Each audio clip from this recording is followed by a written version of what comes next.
China is treating itself like a superpower. I mean, there is a mentality shift. They are on the offensive.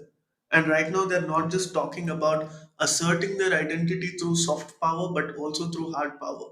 They want to tell countries how to behave, what to do. And I think to a large extent, they've already been doing that.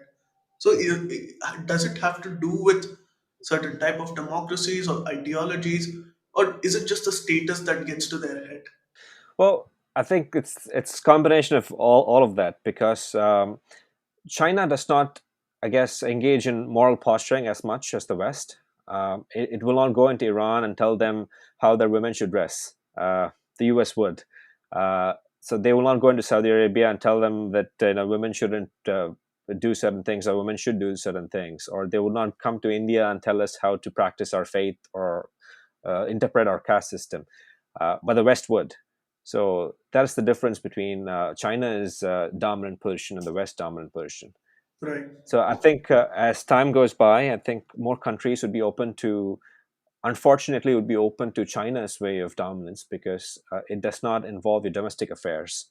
If you're a country in sub-Saharan Africa or Latin America, you'd prefer a country that does not get involved in your domestic affairs over a country like in the Western world that would get so enmeshed in your domestic affairs that it would start commenting on local domestic politics. I mean, for example, in India, uh, when politicians in the West talk about the caste system and criticize things that they don't even understand, uh, sometimes, for a matter of fact, one politician called Modi a Brahmin. And that's why his politics is so oppressive. And it is just a playbook. It is just, I guess, they have these words they have to throw at different countries. Uh, if it Yeah. was uh, if it was Russia, it would be authoritarianism, and what they're doing in Ukraine is Nazism. If it was India, they would anything to do with any crime in the country would somehow would be Brahminical patriarchy.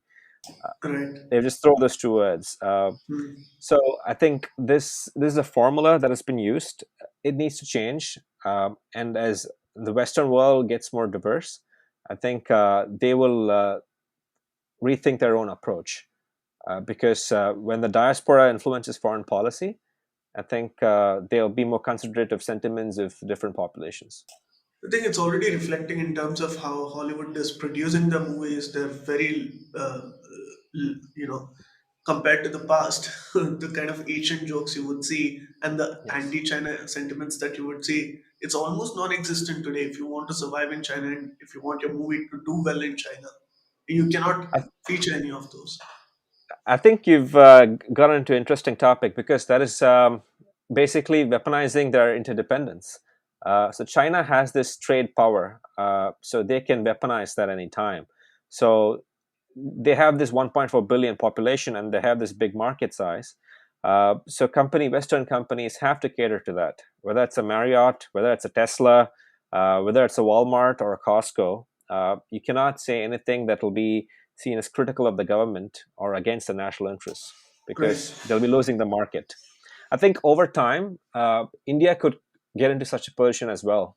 India Yeah, should I'm, learn to I'm glad you weaponize its arrived there market. because as somebody who is of Indian origin living in the United States, what change do you see in terms of how India is perceived in the United States, especially in the strategic community?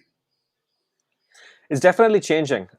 It is no longer the post-colonial British colony. It has become a country that could stand on its own feet, becoming soon to become the third largest economy. I think people in both in Washington and in New York are cognizant of that. Uh, it is high time that the think tanking and strategy community are also aware of the changing things in India, but I think that'll take its own time. Right. That is not going to happen anytime soon.